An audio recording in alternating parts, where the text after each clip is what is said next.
Hi guys! For today's video, magluluto tayo ng empanada. So una, meron tayong harina dyan. Maglalagay lang tayo ng kaunting asin. Maglalagay din tayo ng baking powder, tsaka kaunting asukal. And then, halu-haluin lang natin. And then, after nating mahalo lahat ng dry ingredients, maglalagay naman tayo ng margarine. Pwede ring butter guys yung gamitin nyo dyan. So bali matigas pa yung margarine dyan. Ikakat lang natin yan hanggang sa maghalo itong harina tsaka margarine. After nating mamix, maglalagay naman na tayo ng malamig na tubig. Unti-unti lang ang paglagay. Imamasa natin to hanggang sa maging smooth ang ating empanada dough. Tsaka natin ito bibilugin. Katulad niyan. Tatakpan muna natin ito ng plastic, tsaka natin ilalagay sa chiller ng at least 1 hour. Gawa muna tayo ng palaman. Ayan, so bali nagisa lang ako dyan guys ng bawang at sibuyas. And then nilagay ko itong pork giniling. Gisa-gisahin lang natin. And then maglalagay din tayo ng paminta powder. Tsaka pork cubes. Ayan. After natin magisa-gisa, maglagay na tayo ng patatas tsaka carrots. Ayan, gisa-gisahin lang ulit natin yan. Maglalagay din ako ng kaunting oyster sauce tsaka kaunting brown sugar. Kapag ito'y malambot na, hanguin na natin at palamigin. So ito na pala yung pinalamig nating dough kanina. Pwede na tayong maglagay ng palaman, pero bago yon, palalaparin muna natin itong dough.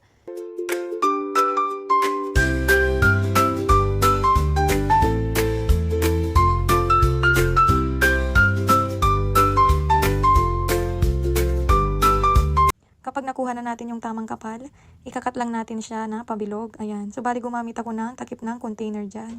Ididiin lang natin, tsaka natin siya ikakat.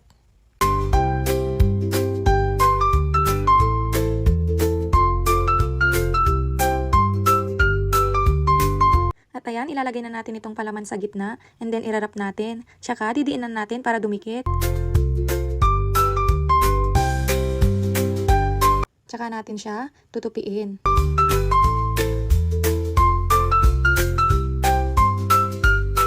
Double sealed natin gamit ang tinidor. Ayan, ididiin lang ulit natin yan para kapag pinrito natin, hindi siya bubuka.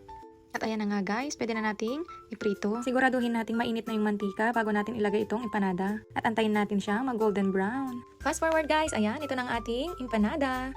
Ayan, napakasarap niyan guys. Medyo matrabaho lang pero sulit naman guys dahil masarap ang ating empanada. Marami din tayong nagawa.